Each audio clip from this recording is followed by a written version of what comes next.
We are really pleased to have Angela Lassiter with us. She is a legal officer and assistant clerk for the Wake County Clerk of Superior Court.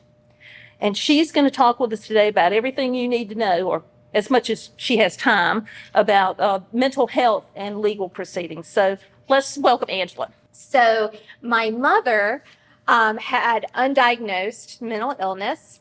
We believe it was schizophrenia.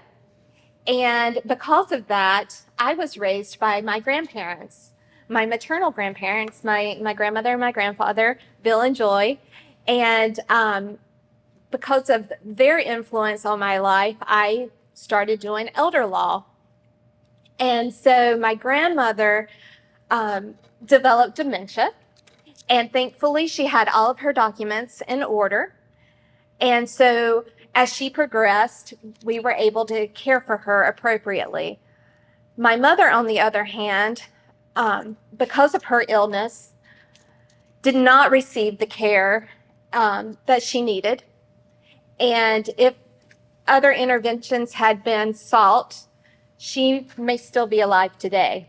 So I'm very passionate about this topic. So today I'm going to go over documents that you need while you're alive. So these are the documents that are only effective while you're living. You have to be 18 years of age or older to execute these documents. They're very flexible, and you can only do these documents while you're competent and capable of executing them. So we'll talk about financial power of attorney, healthcare power of attorney, and a psychiatric advance directive. So we'll talk about those in a clump. Then we'll talk about supported decision-making, both informal and formal. And then we're going to talk about other alternatives. And the reason we speak about other alternatives is because the new guardianship statute says you have to seek other alternatives before you can seek guardianship. We'll talk about voluntary and involuntary admissions to mental health facilities, and then we'll go through guardianship, okay? Your financial powers of attorney. So financial powers of attorney are governed under 32C. That's a North Carolina general statute. And basically it allows someone to act for you in all legal matters that you could do for yourself. So you, in essence, appoint someone to assist you. So what are those things? It deals with handling your personal property, your finances, your bank accounts, and your real estate. These documents are incredibly flexible. They can be limited. They can be durable. So durable meaning that they can still be effective once you're adjudicated, incompetent, or no longer have capacity to make decisions for yourself. They can also have an expiration date, right? That's the limited quality of them. Or they can be springing, meaning that they don't take effect until after you become incompetent. So these are wonderful documents to have during your lifetime, and it's wonderful documents for young adults to have as they venture off into college, right? Because as parents, you want to be able to put money into their accounts. You want to make sure that they're making their car payments. You want to make sure that the tuition is paid. All of those things you can do through a financial power of attorney. And because it's not permanent and it can be modified, then it can change as your child grows into an adult, gets married, has children, and ages. So that's the financial power of attorney. It's a very useful document. Useful document if you're moved out of state and you're wanting to sell real estate and you need somebody else to handle that transaction for you. This by far is my favorite document. It's the healthcare power of attorney. It's governed by North Carolina General Statute 32A. And so this one allows someone else to make medical decisions for you. This document only becomes effective when you can't communicate your decisions to your medical provider. So the healthcare powers of attorney that I used to prepare always had a living will or an advance directive in them. So it would have portions in them that said, I want an autopsy if I were to die under suspicious circumstances. I want my agent to be able to authorize an autopsy. I want my organs donated. I want to donate my body to science. I want my agent to determine the disposition of my remains. So it can also have instructions for your funeral services in there. Whether you want a Catholic service, a traditional service, whether you're like my husband and you want to be incredibly complicated and have a Viking funeral and tell me that just float a boat into the middle of a lake and shoot a bow and arrow at it. Or you can be really creative as well and say, donate my body to the body farm in Tennessee for research. So there's all kinds of things that you can do with this document, and it's absolutely incredible. And there are other elements that you can add to it, which we'll discuss on the next slide.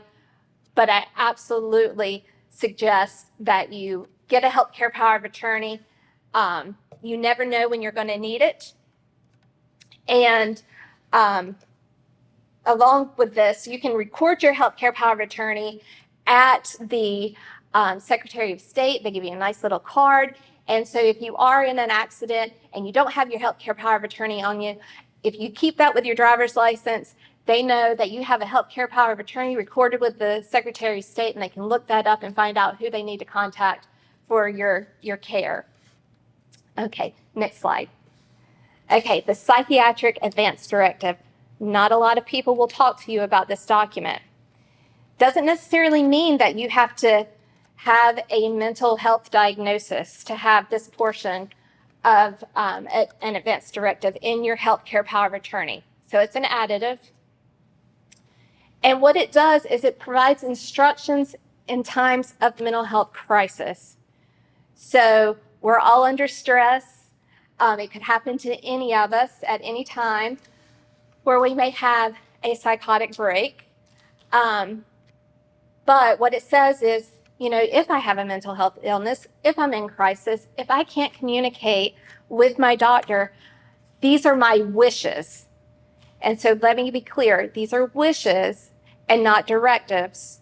Is I wish to not have electroconvulsive therapy. I would rather have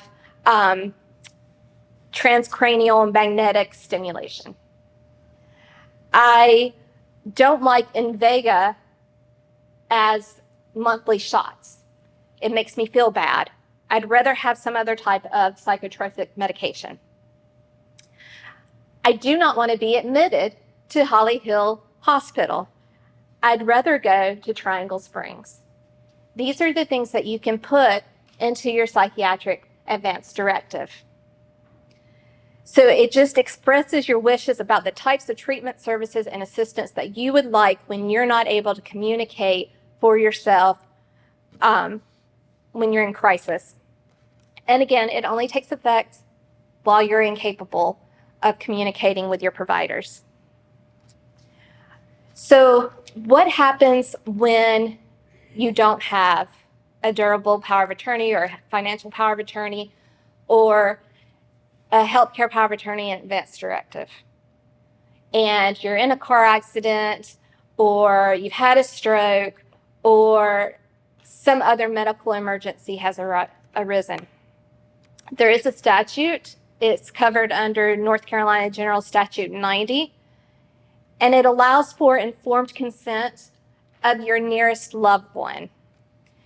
And so that takes effect only during emergencies. So once the emergency has passed, once you're stabilized, the medical provider is going to look for some other means to get that decision making.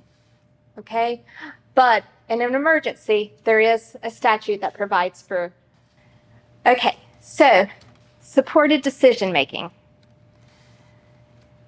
You do not have to be incompetent, lack capacity to to need supported decision making, because we all do it. We all talk to our spouses, we talk to our parents, we ask for advice. That's what a supported decision making is. It's leaning on somebody else for information, to seek advice, to ask for help. So informally, it may be meeting with an admissions counselor for college. So it could be discussing investment opportunities with your financial advisor. So that's the informal process, right? Formally, supported decision-making typically involves a service contract. So what that looks like is saying, I need help maintaining my home. So I'm going to hire someone to come in and clean for me. And I'm going to enter into a service contract to have somebody come in weekly and clean for me. Or I need help with budgeting, and I need somebody to sit down with me and go through budgeting and setting up automatic bill pay, automatic deposits. I need training for a job, and I'm going to pay somebody to train me to do that job. It could also be transportation services. There are medical transportation services that'll take you to your doctor's appointments, but there's also informal transportation, right? There's Lyft and there's Uber.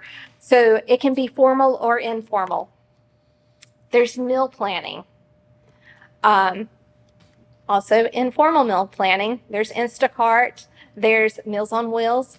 And there's exercise, physical training, things like that. So there's all types of supported decision making, and we all benefit from it. So it has nothing to do with our capacity. Okay, these are your alternatives to guardianship. This is what the court's going to look for if someone is applying for guardianship, that they say, you know, someone lacks capacity to make their decisions. A joint bank account. So you're going to see this a lot between a parent and a child. So these joint bank accounts help in paying bills.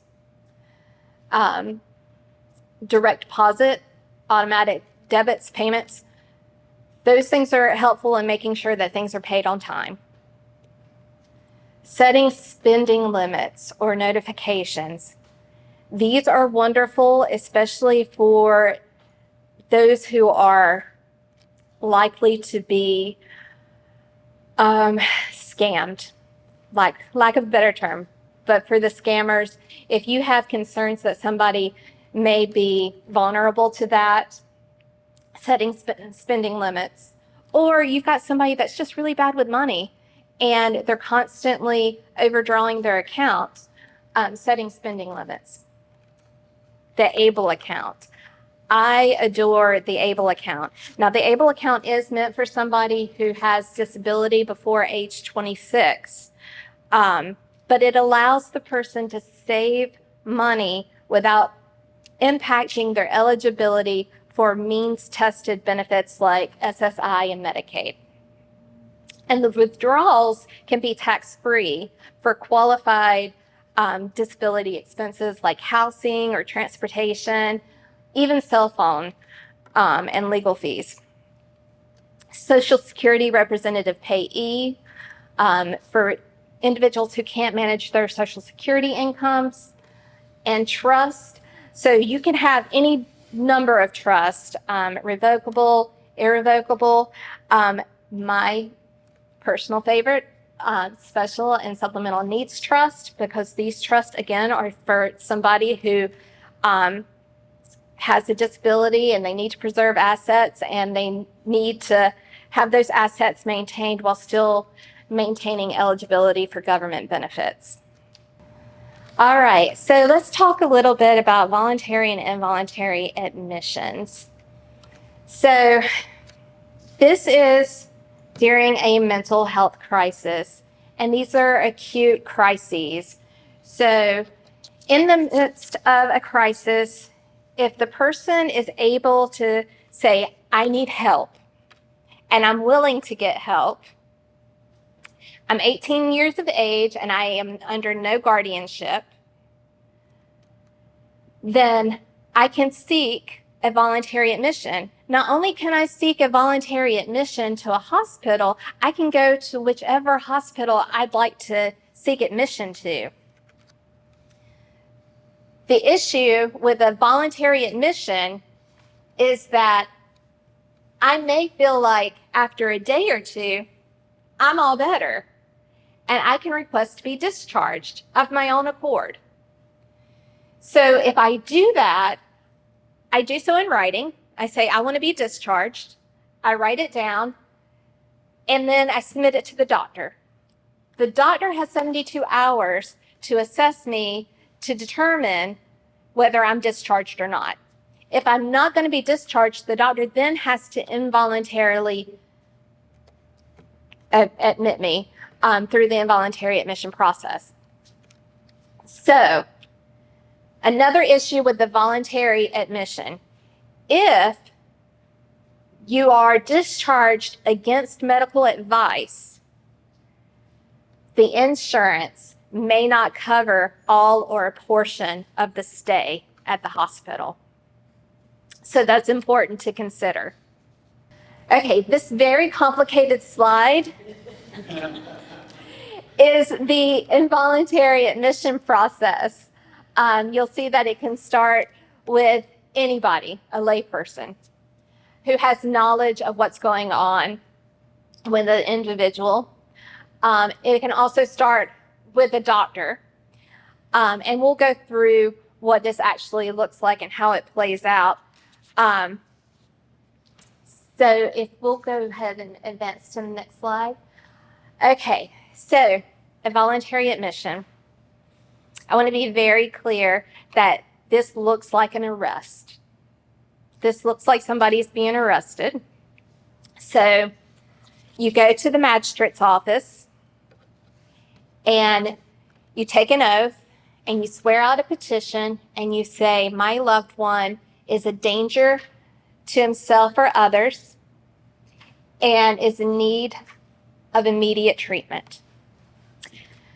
So what happens is the magistrate then issues an order saying, okay, you've reached the standard of probable cause. I believe what you say is true.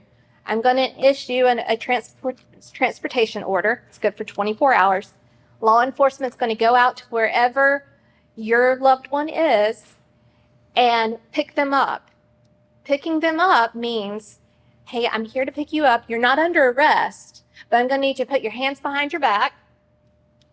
I'm going to handcuff you. I'm going to put you in the back of my patrol car, and the lights are blaring, and we're going to go to the hospital. You're not going to jail, but it feels like an arrest. So, again, the criteria can be for a mental health crisis. It can be for substance use. So it's going to look anything like the person may be suicidal. The actions could be harmful. They've jumped out of a moving car while you're trying to get them to the hospital. They are intoxicated or under the influence of a substance, and they're sitting there in their own feces, vomit on themselves, urinating, and not able to function. Or they're paranoid. That was the big deal with my mom. She was completely paranoid and thought that I was out to get her. So you're offering help, but they don't trust you. These are the criteria for the involuntary admission. The inability to manage their behaviors or care for self.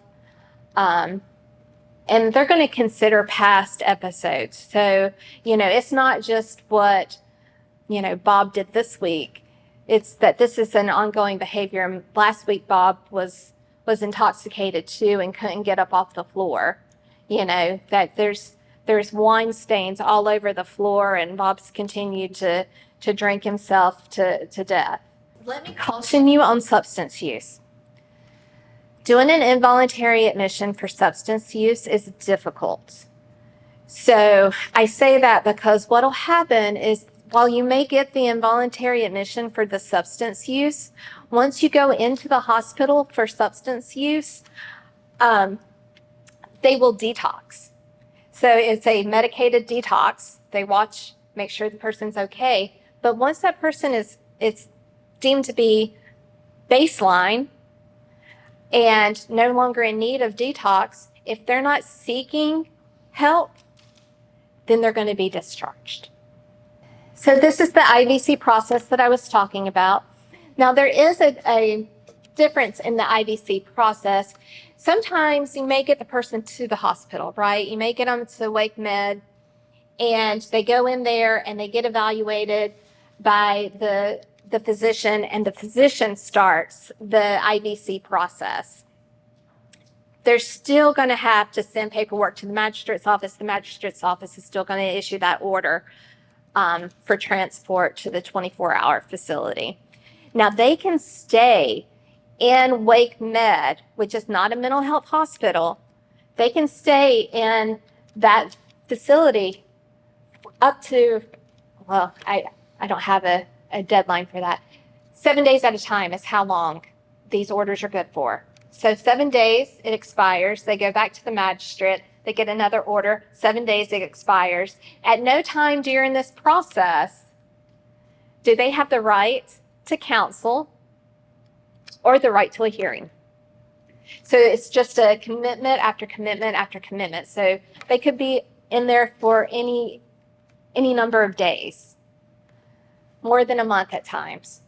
So their rights do not initiate until they get to that 24-hour mental health facility.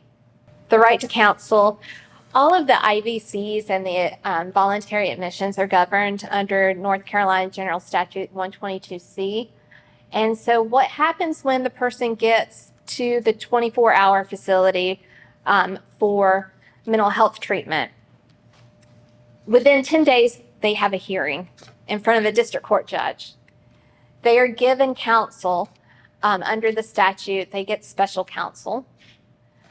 And that counsel goes out and meets with them and says, hey, do you want to have a hearing? Because if you have a hearing and you lose, which is probable, then you're going to lose certain rights. Or do you want to continue with the IVC process? You can continue for another 7 days until the next hearing. So what'll happen typically is they'll either remain in there for the time allotted that the doctor says you need to stay for treatment and the doctor schedules discharge, or the attorney will continue the process, or they go to court and they lose, and then they're actually committed and they lose certain rights. You'll go to the next slide now. So when they're actually committed under an involuntary commitment, not admission, they lose firearm ownership and possession rights. They can't even own ammunition. They lose their driving privileges. And at that point, with the authority of a second physician, forced medications can occur. They can be restrained. They can be put in seclusion. They can have their ability to access phone calls or visitation. They can have those restricted. So it's a big deal to be involuntarily committed. So you try to protect those rights if possible. Most of the time when somebody is in the hospital under an involuntary admission, they receive Medicaid benefits. And so Medicaid benefits are managed by the LME MCOs, the local management entities, managed care organizations.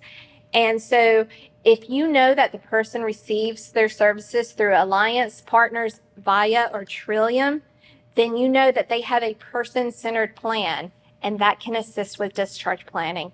Because just as soon as that person is taken into custody and put into the hospital, their discharge planning begins.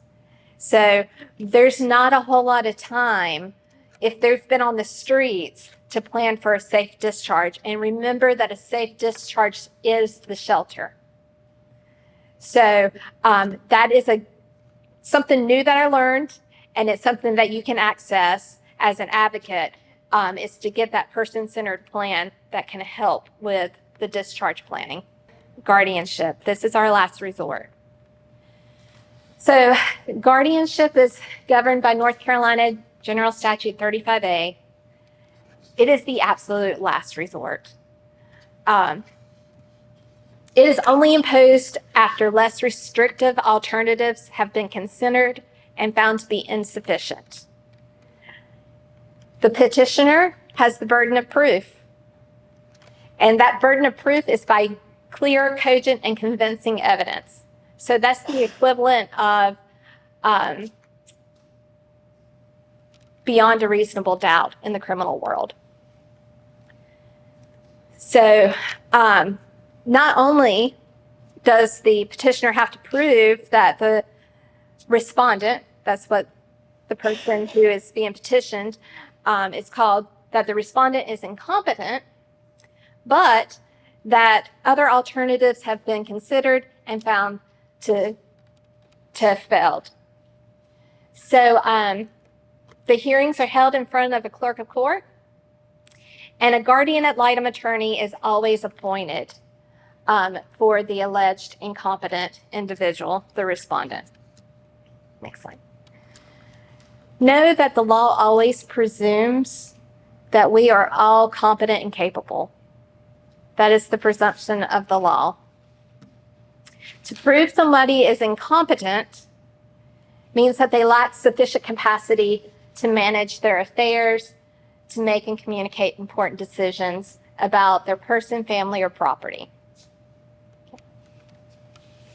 So guardianship is a bifurcated hearing, so it's two parts. The first determination is that the petitioner shows the person's incompetent, that they've tried alternatives, and those attempted alternatives have failed.